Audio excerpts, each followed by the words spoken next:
نحمده ونصلي ونسلم على رسوله الكريم اما بعد فاعوذ باللہ من الشیطان الرجیم بسم اللہ الرحمن الرحیم۔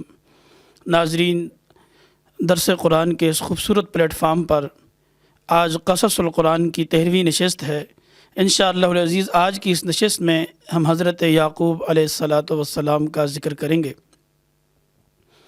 حضرت یعقوب بن اسحاق بن ابراہیم علیہ السلام حضرت ابراہیم کے پوتے ہیں، اور حضرت یعقوب کا اصل نام اسرائیل ہے۔ عمرانی زبان میں اسرائیل کا مطلب یہ ہے اسرا عبد، ایل اللہ۔ عربی میں اس کا ترجمہ بنتا ہے عبداللہ، یعنی اسرائیل حضرت یعقوب کا نام ہے اور عربی میں اس کا ترجمہ عبداللہ بنتا ہے۔ یہی وجہ ہے کہ آج بھی یہود و نصارہ اس قدیم نسل اسحاقی کے ساتھ اپنا سلسلہ جوڑتے ہوئے اپنے آپ کو بنی اسرائیل کہتے ہیں۔ حضرت یعقوب علیہ السلام اللہ کے برگزیدہ پیغمبروں میں سے ایک پیغمبر ہیں، اور اللہ تعالیٰ نے آپ کو کنعانیوں کی ہدایت کے لیے، ان کی رہنمائی کے لیے کنعان میں مبعوث فرمایا۔ آپ کی جائے پیدائش ارض مقدس فلسطین ہے۔ فلسطین آپ کے دادا حضور حضرت ابراہیم علیہ السلام کا دارالہجرت بھی ہے کہ حضرت ابراہیم نے ہجرت فرمائی اور آپ یہاں آباد ہوئے۔ حضرت یعقوب علیہ السلام عمر کے ایک حصے کو پہنچے، جوانی کی دہلیز پر ابھی قدم ہی رکھنے والے تھے کہ آپ اپنی والدہ کے مشورے سے فیدان ارام اپنے ماموں کے ہاں چلے گئے اور اپنے ماموں کے ہاں ٹھہر گئے۔ تورات کا بیان ہے کہ آپ کے ماموں لابان نے آپ کو اپنے گھر میں ٹھہرایا اور ایک شرط رکھی آپ کے ساتھ کہ 10 سال تک حضرت یعقوب اپنے ماموں لابان کی بکریاں چرائیں گے، اور یہ 10 سالہ مدت مہر مقرر کر دی کہ اس کے عوض لابان اپنی بیٹی لیہ سے حضرت یعقوب کا نکاح کرائے گا۔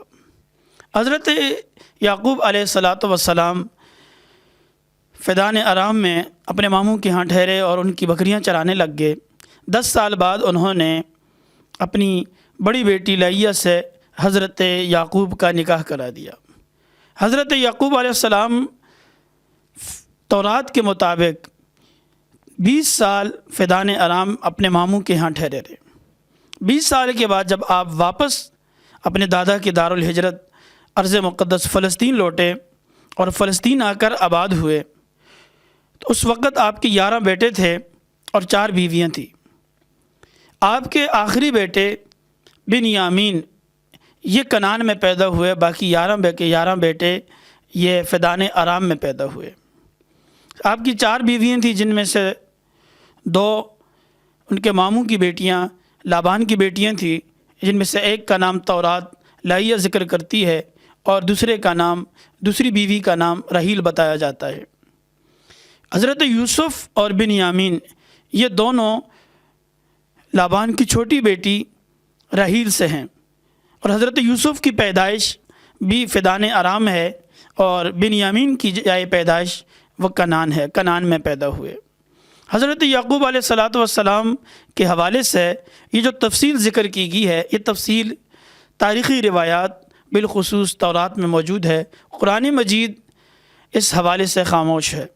قرآن حضرت یعقوب کا ذکر حضرت یوسف کے ساتھ کرتا ہے، اور کئی مواقع پر حضرت اسحاق اور حضرت ابراہیم علیہ السلام کے ساتھ، اور قرآن یہ سمجھاتا ہے کہ حضرت یعقوب اللہ کے برگزیدہ پیغمبروں میں سے ایک پیغمبر تھے۔ آپ کے اوصاف حمیدہ جو ہیں وہ انتہائی پاکیزہ تھے، ان کو ذکر کرتا ہے، لیکن یہ تفصیل کہیں نہیں ملتی قرآن میں کہ آپ کہاں پیدا ہوئے، اور پھر آپ نے جو ہے کہاں ہجرت کی، آپ کی کتنی اولاد تھی، یا آپ کی کتنی شادیاں تھیں، یا آپ کی کتنی عمر ہے۔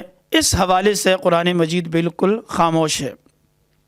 تورات کے بیان پر علماء کرام نے اعتبار کرتے ہوئے بعض روایات کو وہاں سے لیا ہے، چونکہ بہت ساری من گڑت کہانیاں بھی تورات میں ذکر ہیں، اور ان من گڑت کہانیاں اور جو قصے ہیں یا داستانیں ہیں جو حضرت یعقوب سے منسوب ہیں، بعض تو ایسی ہیں کہ جنہیں نقل کرنا بھی ہمارے لیے جو ہے عبث کا باعث ہے کہ ہم نقل بھی نہیں کر سکتے، کہ محض جھوٹی داستانیں ہیں۔ لیکن کچھ ایسی تاریخی روایات ہیں کہ جن پر اعتبار کیا جا سکتا ہے، جن کو بیان کرنے میں کوئی مذائقہ نہیں، جس طرح حضرت یعقوب فیضان ارام میں آئے اور اپنے ماموں کے یہاں ٹھہرے اور وہاں انہوں نے شادی کی اور 20 سال تک ان کی بکریاں چرائی، اور پھر ان کے ہاں یہ اولاد ہوئی، جن میں سے 6 بیٹے ان کے لئیہ بڑی بیوی سے ہیں، 2 بیٹے رحیل سے ہیں، حضرت یوسف اور حضرت بنیامین، اور اسی طرح 2 بیٹے 2 اور بیویوں سے ہیں، جو ان 2 بیویوں یعنی لائیہ اور رحیل کی کنیزاں تھیں، ان دونوں کی کنیزوں سے ہیں، ان سے بھی نکاح کیا آپ نے۔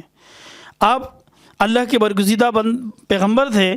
قرآن مجید اصل مقصد کو بیان کرتا ہے، وہ مقصد یہ ہے کہ اللہ تعالیٰ نے حضرت ابراہیم کی نسل میں امامت کا سلسلہ جاری فرمایا، اور وہ امامت کا اتنا عظیم منصب حضرت ابراہیم کے بعد حضرت اسماعیل اور حضرت اسحاق کو عطا فرمایا، پھر نسل اسحاقی میں حضرت یعقوب کو، اور پھر آل یعقوب بنی اسرائیل میں لا تعداد انبیاء آئے۔ انشاءاللہ العزیز ہم ان کا ذکر پہ در پہ اس قصص القرآن کے جو ہے اس نشست میں کریں گے۔ اس کے بعد ہم انشاءاللہ حضرت یوسف کا تذکرہ کریں گے، تو حضرت یوسف کے ساتھ بھی بعض مواقع پر حضرت یعقوب کا ذکر آئے گا۔ اللہ رب العالمین ان انبیاء کی زندگیوں سے ہمیں سیکھنے کی اور پھر اس پر عمل کرنے کی توفیق عطا فرمائے۔ وآخر دعوانا ان الحمدللہ رب العالمین۔